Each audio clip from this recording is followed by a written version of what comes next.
What's up, Pokemon players? Pokemonger back with some more online gameplay, and today I got a really fun and pretty strong rogue deck for you. Stronger than I think most people give it credit for. It's Alolan Golem GX. So let's talk about it. 250 hit points, that's a ton of hit points. For 1 lightning and a DCE, you can hammer in for 80 damage. Actually end up using that quite a bit, which we'll talk about. For 2 lightning and a DCE, you can super electromagnetic tackle for 200 damage. But then you do 50 damage to yourself, which is fine because you still have 200 hit points at that point, which is still a lot of hit points, and you're basically one-shotting everything with that attack.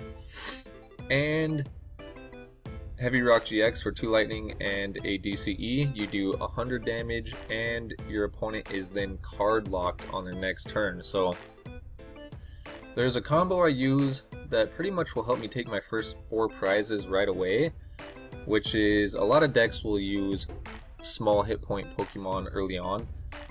On my second turn, I can typically 8 or 9 times out of 10 be ready to attack with whatever attack I want.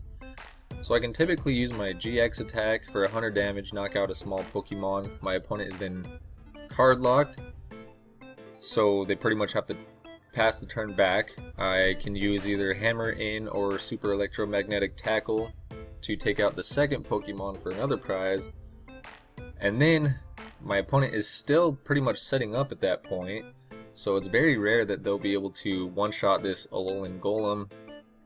So when it does come back to me, I can use whatever attack I need to take another knockout. So I'll typically take 3 knockouts before my opponent can really start fighting back, which is anywhere from 3 to 4 prizes, actually anywhere from 3 to 5 prizes, and that's very consistent.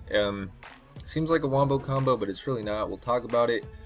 We got a 4-2-3 Alolan Golem GX line with 2 heavy balls, 4 rare candies, and 3 Skylas. That's going to ensure that we can set up Alolan Golem on turn 2 pretty much like 8 or 9 times out of 10.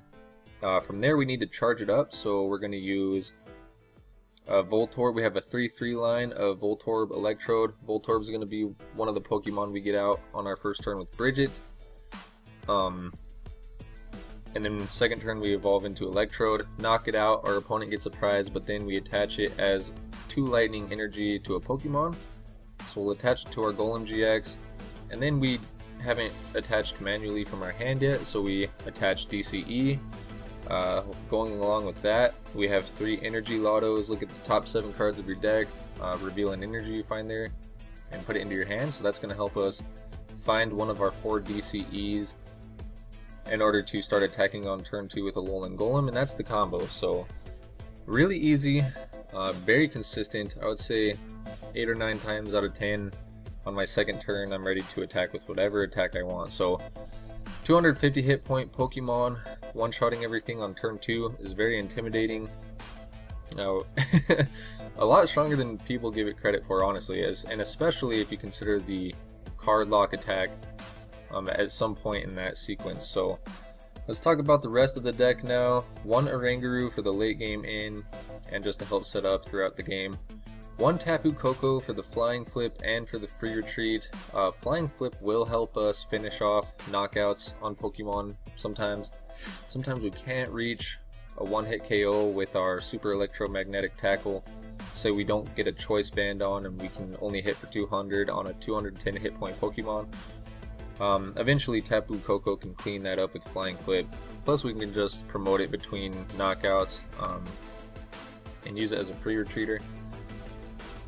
3-3 Voltorb Electrode, already talked about that. 2 Lele GX to get the supporters we need. It's going to help us set up our first turn with Bridget. 3 Energy Lotto for our DCEs that we need to attach by turn 2. 2 Field Blowers to get rid of tools or stadiums that we don't want in play. 2 Heavy Balls, 1 Nest Ball. Bridget's not going to get us everything we need on the first turn, so typically midway through the game I can find a Nest Ball, get another basic into play that I'll start setting up. I'm a fan of that, so 1 Nest Ball. 4 Rare Candy, 2 Stretchers to get back the Pokemon we need. 1 Special Charge to get back our DCEs. 4 Ultra Balls. 1 Bridget, you might want to up that to 2, but I'm kind of fine with just risking it. 3 Guzma, choose who we are killing. 3-3 Sycamore and In for draw support.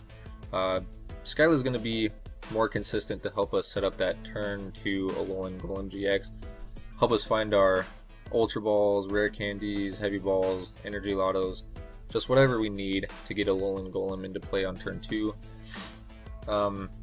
3 Choice Band, help us reach 1-hit KOs on higher hit point things, 2 Float Stones give us free retreat, and 4 DCEs to set up Golem GX. So this list is not perfect, it's pretty close, but there are definitely some changes that could be made, so leave a comment with questions or suggestions and I'll get back to you right away. Yeah, and that's it, so enjoy the matches. Alright, so let's start a match here. Looks like I start with Alolan Geodude, which is just fine. I also have a couple Ultra Balls in hand, so I can go ahead and find Lele for Bridget. I get a Mulligan and top deck another Skyla.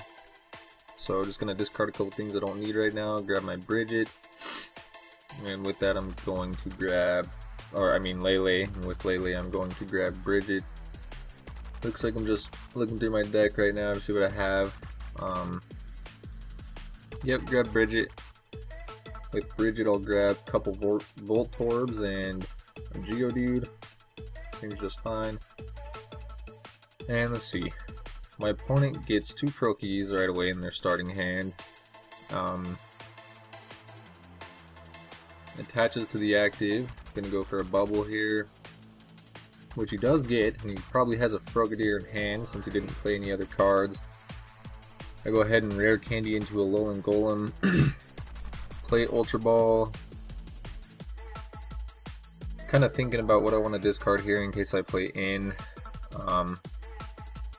But I do just need a DCE and an Electrode to pretty much win this game, so I am just going to risk it here, go for a Sycamore, discard some resources, and I do find the DCE and the Electrode, so just going to use the GX attack here and knock out the active, at the same time card locking my opponent so he can't attach energy, can't play any cards, and that's just game over. As soon as it passes back to me I can just attack for the win. So a pretty funny example of a donk with this deck. Let's go ahead and get into another match real quick. Alright, this time I start Oranguru, it looks like. Oh, and I have Lele in hand, which is always good, so go ahead and play that for my Bridget. Use Bridget to grab Voltorb and a couple of Geodudes. And I go ahead and attach Floatstone and retreat the Oranguru while I can in case of an in, so very good. Looks like I have everything in my hand too to just go ahead and evolve into Alolan Golem right away, which is pretty sweet. My opponent, he benches an Eevee, energy evolutions into Espeon GX, and he's going to Guzma to the active and confuse a Geodude. So I imagine I'm just gonna find a Golem GX right now, discarding Skyla and Floatstone. Yep. And Rare Candy evolve out of confusion into the GX. Attach Electrode, and now I just need a DCE to complete the combo. So I drew with Oranguru right there, just trying to draw as far into my deck as I can right now to find a DCE, and I do hit a DCE off of that Energy Lotto. So very good, knock out my Electrode, and now I'm able to take a turn 2 hit for 200 on this Espeon, go up 2 prizes, or take my first 2 prizes I should say. Now I gotta start thinking about how I'm gonna set up a second Alolan Golem GX in case he knocks out this active one. It'd be pretty hard for him to knock out this active one this turn, so yeah, he just does go for an Acid Spray, attempt to discard one of my energies, which he does not. I'm gonna Rescue Stretcher back a Voltorb and just get my second combo going for my second Alolan Golem GX. And I do use the GX attack there, so my opponent is card locked. He promotes Eevee. I'm not sure if he realized that he was going to be card locked. Happens a lot with this deck. So he kind of has to sacrifice another Eevee for me, which is awesome. And now I'm just kind of thinking, how I'm going to thin out my deck. Ensure that I can set up a second Golem GX, and I do just go ahead and sycamore all that stuff away. I'm going to use Ultra Ball, thin down a couple more things I don't really need for the rest of this game. I got the Graveler, and I'm going to knock out the Electrode before he ability locks me with Garbatoxin, so now all I need is a GX, which I do have in hand for the second Golem GX, in case he gets this, in case he knocks out my active one. So very good. Use a hammer. I still have 160 health left, so quite a bit. I'm sure he can knock me out with a Trashalanche. 1, 2, 3, 4, 5, 6, 120, 150. I think he's just short of a knockout with Lele. Yep, 10 damage short. And yep, I could just hit him for 200 damage when the turn passed for my last 2 prizes, and that's just another good example of another dominating match with Golem GX. And Espeon Garb is a very strong deck, as well as Greninja, so that's a couple matches of me just dominating a couple top decks. Much more damage done, much bigger, biggest attack, and yeah, so that's the deck, guys. Thank you for watching. Like and subscribe if you haven't already, please. It really helps the channel out, and I'll catch you in the next one.